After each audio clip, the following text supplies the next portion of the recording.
Day 95 of the Daily Bread Bible Study continues as we look at 2 Samuel chapters 14 through 16. Just a reminder, things are very intense in the moment within David's family. King David, disgraced his reputation by killing Uriah and taking Bathsheba. This wickedness was followed by other wickedness within his own family, including his oldest son Amnon's rape of his half-sister Tamar, and Amnon's murder by his other son Absalom. King David bears the guilt and heard from the prophet Nathan that this dysfunction is to be expected as a consequence of David's actions.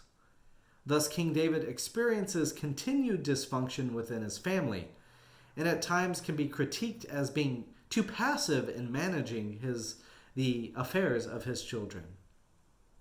And today we will see that affairs will in fact have a consequence. In 2 Samuel 14, we learn that for 3 years, Absalom is in refuge in Gezer. Joab sees King David is struggling, and the king is longing for connection with his son Absalom. David feels he has let his son down. He did not hold Amnon accountable for raping Tamar, and Absalom resented this injustice. Now both Amnon and Absalom are functionally gone, and King David is guilty. Instead of admitting his mistakes, King David just sits in sadness and does not seek to make things right by Absalom.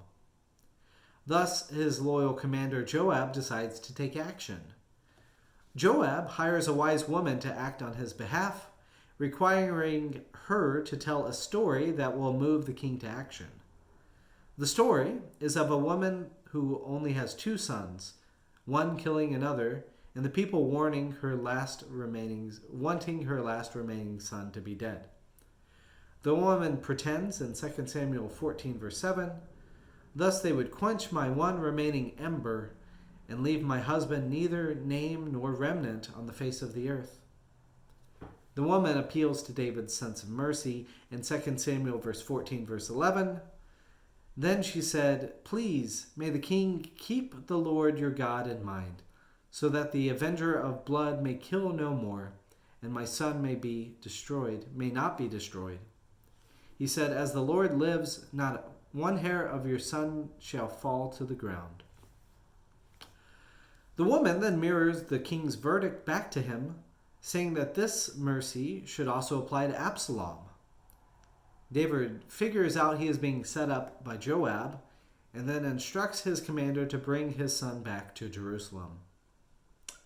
Absalom returns, and upon coming back he is greeted with coldness. David forbids Absalom from seeing him. Joab does not return Absalom's messages. Instead of repairing their relationship, King David's disconnection festers 2 years. Finally, in desperation, Absalom burns a portion of Joab's crops. Joab finally confronts Absalom, and the desperate son requests a visit with his father. Absalom finally meets King David, and David kisses him as he wanted to do, yet was not able into all of this dysfunction. In 2 Samuel 15, Absalom believes he has a proper understanding of justice. As such, when people come to him with injustice issues, Absalom decides he could give rulings for the people on behalf of the king. People came to respect his decisions, and Absalom came to believe in his judgments that they were better than what his dysfunctional father could offer. Thus, Absalom plots a conspiracy meeting at Hebron. Absalom pronounces himself king instead of his father. One word reaches those back in Jerusalem, and David realizes that many people side with Absalom. The king evacuates and instructs anyone who wants to part ways with his dysfunctional monarchy and invites them to leave. This acknowledgement of his flaws is what makes him a good king here, and what makes the God-fearing people follow him.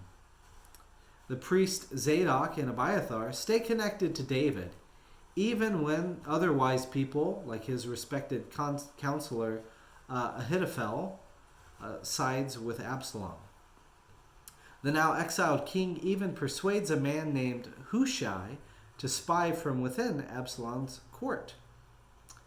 In 2 Samuel 16, as David is leaving Jerusalem, he meets Ziba, the servant of Saul, Mephibosheth. Ziba has many goods: a couple of donkeys saddled, carrying 200 loaves of bread, 100 bunches of raisins, 100 of summer fruits, and 1 skin of wine. Ziba claims they are for David, and that Mephibosheth says, "Finally, David is gone." King David is appreciative for the supplies and gives Ziba the land he promised to Mephibosheth, and consequently jeopardizing the promise made to David's beloved and deceased friend Jonathan. As the disgraced king continues out of town, he meets another man from the house of Saul named Shimei. This man hurls insults, curses, stones, and dirt sent towards King David. Instead of allowing his entourage to kill this man, David responds that in turn it is a blessing in disguise. As it says in 2 Samuel 16 verse 11, David said to Abishai and to all his servants, my own son seeks my life. How much more may this Benjaminite, what can he do to me? Let him alone and let him curse, for the Lord has bidden him. It may be that the Lord will look on my distress, and the Lord may repay me with good for this cursing of me today. The tone is different with Absalom's journey. People greet him with shouts of, "Long live the king!" Once in Jerusalem, Absalom is given counsel to make a statement by his actions. In 2 Samuel 16, verse 21, Ahithophel said to Absalom, "Go into your father's concubines, the ones he left to look after the house, and Israel will hear that you have made yourself odious to your father, and the hands of all who are with you will be strengthened." So they pitched a tent in the sight of for Absalom upon the roof, and Absalom went into his father's concubines in the sight of all of Israel. Thus, the sexual dysfunction of David is continued by his children, as the prophet Nathan foreshadowed when he said in 2 Samuel 12, verse 12, "For you did it secretly, but I will do this thing before all Israel and before the sun." Yet, even seeing the seed of his sin grow, God will still be with King David. David will not die at Absalom's hand, and in fact, David's love for Absalom will make others feel jealous. But there will be more on this in our section next time.